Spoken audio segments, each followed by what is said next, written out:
today we're going to take you to a town called Efrat that was actually established in 1983, and that's the year that we came to Israel. Our guest today lives in Efrat.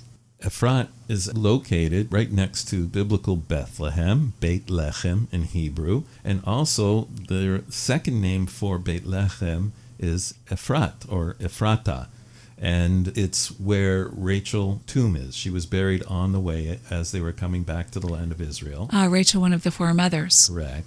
And when her last son was born, Binyamin, she passed away, and she's buried on the way, Ephrata. So the question is Efrat another name for Bethlehem, or is it an adjacent place on the way to it? Well, this modern city of Efrat is completely Israeli Jewish city.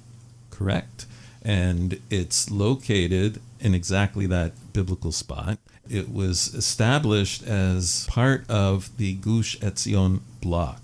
Where is that in the country? That is just south of Jerusalem. There were a block of settlements before the 1948 war, and it was a tremendous battle, and the Arabs actually conquered us. We suffered a lot of casualties, but they were there, and they prevented the enemies from totally taking over Jerusalem, and that's what officially became the West Bank, the southern West Bank area. And the Etzion Block was very important for our defense and still is today. What happened was those towns were rebuilt after 1967. Those settlements were reestablished, and this additional one called Efrat was finally built in 1983 on the other side of the highway, on Highway 60 south of Jerusalem. So Rabbi Riskin is an American rabbi who came and decided that he was going to start his community in this little settlement at the time in 1983. Right. There really were just a few caravans there on a hill. Correct. He came from New York, and he was encouraging a lot of his community from New York to make Aliyah, to move to Israel, this modern Orthodox community, and they wanted to live together. And as they came, they built up the settlement until now. How many people live in Efrat?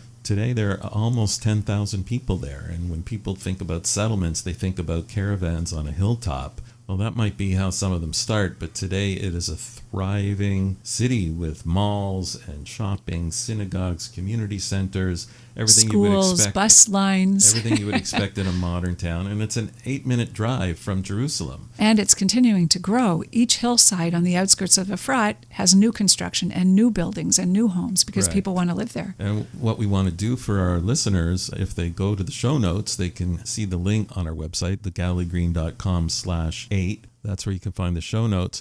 And we want to share with you an aerial video from the sky so you can actually see how big it is and how modern it is, how beautiful it is. So when you hear settlement, you'll understand it's really a modern town with 10,000 people living in it.